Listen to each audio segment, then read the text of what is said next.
right, let's do this. Medicine bag part 4. Hopefully, we had a little discussion about what went on the day before, and hopefully, like the kind of cliffhanger. I don't know if this story has cliffhangers. I hope you like it. I mean, I'm not saying it's a 10 out of 10, maybe like a 6 out of 10, hopefully for you. 7 out of 10 if we're lucky. But the last thing we're like, hey, you're going to get the medicine bag. Not now, though. Not now. And then grandfather fell asleep. So today, Martin, that's the main character's name, by the way, Martin. Because he's telling it in first person and using the pronoun I, we don't actually hear him ever say his name. That would be weird if you say your own name. But sometimes I think his mom has said it a couple times. But yeah, so he's Martin. He's going to get the medicine bag soon, but it wasn't the right time. All right, let's make this big. Let's make me smaller. Let's do it. Right at the top, 39. We have read this, but it kind of goes into the next paragraph. Also, Grandpa went on, looking at me, I've come because it is soon time for Martin to have the medicine bag. We all knew what that meant. Grandpa thought he was going to die, and he had to follow the tradition of his family to pass the medicine bag along with its history to the oldest male child. Even though the boy, he said, still looking at me, doesn't have an Indian name, the medicine bag will be his. Ooh, is that a little dig at the mom and the dad? Like, hey, you didn't do the right thing. You didn't name him what he should have been named. I didn't know what to say. I had the same hot and cold feeling that I had when I first saw Grandpa on the street. The medicine bag was the dirty leather pouch I found around his neck. I can never wear it, I almost said aloud. I thought of having my friends see it in gym class or at the swimming pool and could imagine the smart things they would say. But I just swallowed hard and took a step towards the bed. I knew I would have to take it. But Grandpa was tired. Not now, Martin, he said, waving his hand in dismissal. It's not time. Now I will sleep. So that's how Grandpa came to be with us for 2 months. My friends kept asking to see the old man, but I put them off. I told myself that I didn't want them laughing at Grandpa. But even as I made excuses, I knew it wasn't Grandpa. I was afraid they'd laugh at. So, of course, he was worried his friends would laugh at him. Nothing bothered Cheryl about bringing her friends to see Grandpa. Every day after school started, there'd be a crew of giggling girls or round-eyed little boys crowded around the old man on the porch, where he had gotten in the habit of sitting every afternoon. All right, we talked about this, the difference between a 10-year-old. I'm not sure if we've ever been told exactly how old Martin is, but I mean, he's got to be 12, 13, 14, somewhere in there, right? Definitely older than his sister. So he's more self-aware. He's worried that if he has something different about him, that his friend's going to laugh at him, which is possible. Very possible. Grandpa, 46. Grandpa smiled in his gentle way and patiently answered their questions, or he'd tell them stories of brave warriors, ghosts, and animals, and the kids listened in awed silence. Those little guys thought Grandpa was great. So that sentence might have been written because he thinks his friends will be the opposite, not so great. Finally, one day after school, my friends came home with me because nothing I said stopped them. We're going to see the great Indian of Bellevue Drive, said Hank, who was supposed to be my best friend. My brother has seen him 3 times, so he ought to be well enough to see us. When I got to my house, Grandpa was sitting on the porch. He had on his red shirt, but today he also wore a fringed leather vest trimmed with beads. Instead of his usual cowboy boots, he had solidly beaded moccasins on his feet. Of course, he had his old black hat on. He was seldom without it. But it had been brushed, and the feather in his beaded headband was proudly erect, its tip a bright white. His hair lay in silver strands over the red collar. I just stared, as my friends did, and I heard one of them murmur, "Wow."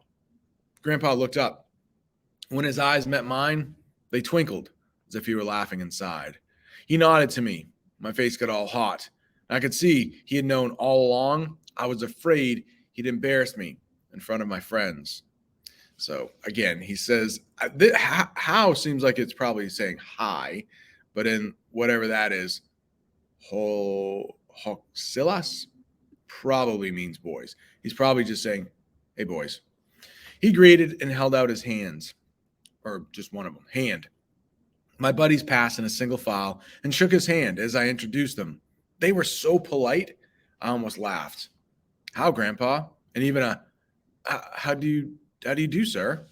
So maybe this guy's a little scared or something. You look fine, Grandpa, I said as the guy sat down. Whatever. Hun?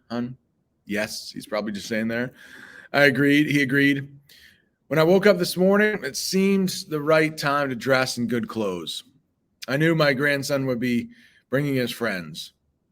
You guys want a soda? Or I offered, but no one answered.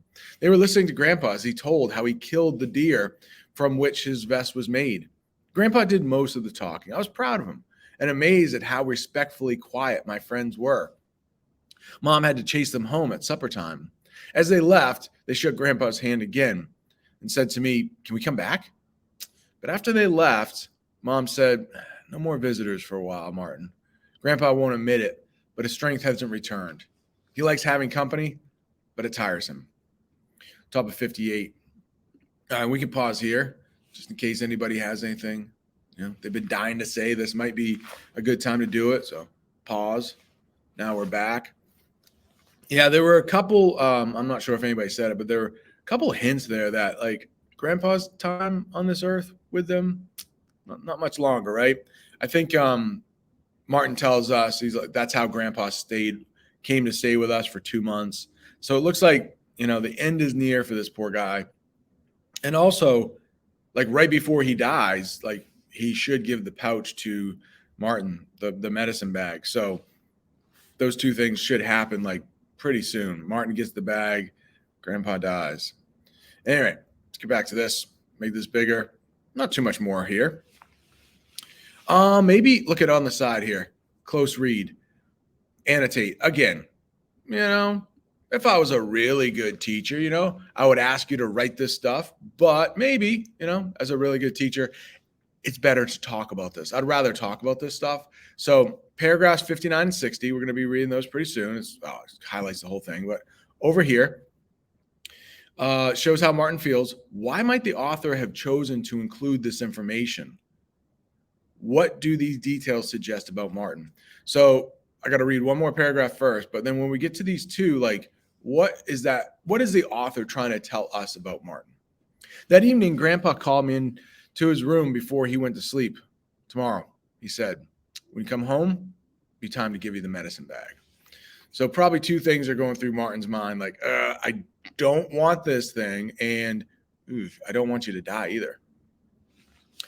I felt a hard squeeze from where my heart is supposed to be and was scared, but I answered, okay, Grandpa. All night, I had weird dreams about thunder and lightning on a high hill. From a distance, I heard the slow beat of a drum. When I woke up in the morning, I felt as if I hadn't slept at all.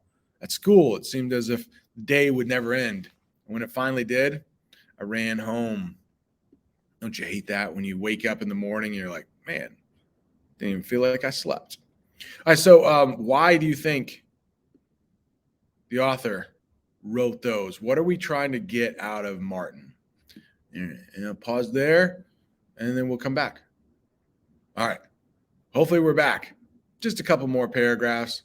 And hopefully somebody said, sounds like the guy does care about his grandfather. Yes, he is embarrassed, but it is his grandfather. So he doesn't want him to die. It seems like as teenagers, your friends mean quite a bit. What they think means a lot. So the fact that his friends actually kind of like his grandfather, it's just kind of a bonus, right? All right, let's make this bigger, and it's almost 10 minutes. So just a couple more paragraphs, maybe get to like a good stopping point here. Grandpa was in his room sitting on his bed. The shades were down and the place was dim and cool. I sat on the floor in front of Grandpa, but he didn't even look at me. After what seemed a long time, he spoke. I sent your mother and sister away. What you will hear today is only for your ears. What you receive is only for your hands. He fell silent. I felt shivers down my back. All right, 63 is probably a good place. It looks like the next time we read, we're going to see that Martin is going to go through some kind of this unit that we're reading. A few of the stories are going to be connected. This unit is called rites of passage. So in different cultures, even in our own culture, we do have these rites of passage. Does anybody know what a rite of passage is? Maybe I can pause it right here. Well, hopefully somebody said it's like those traditions, it's those ceremonies, it's those special times in your life where you go from being a child to being an adult. So I'm wondering, in our American culture, what are some rites of passage? Hopefully, I paused it right there. And hopefully, I think the biggest one would be your driver's permit. Like when you go from not being able to drive to being able to drive, that's probably one of the biggest things. I think also getting your first job, that might be a huge thing in American culture. And of course, there are some other things that happen that just kind of like, you know, personal things with like puberty and stuff like that. We don't need to get into unless somebody wants to. But yeah, so in American culture, and it probably seems very common to us because we are, after all, Americans. It's just like what you do. But so in the Lakota tribe, we're going to talk about a couple different ones. But for the males, the eldest male, it seems like they should be getting this medicine bag thing, or like maybe a family heirloom or something like that. And since the father, Martin's father, is not Lakota, and the grandfather never had like a male heir, like a son, that's why the grandfather is giving it to the grandson. Usually it's the father to the son. But all right, hopefully that helps. Hopefully you don't totally hate this story. I know it is a little slow. I understand. All right.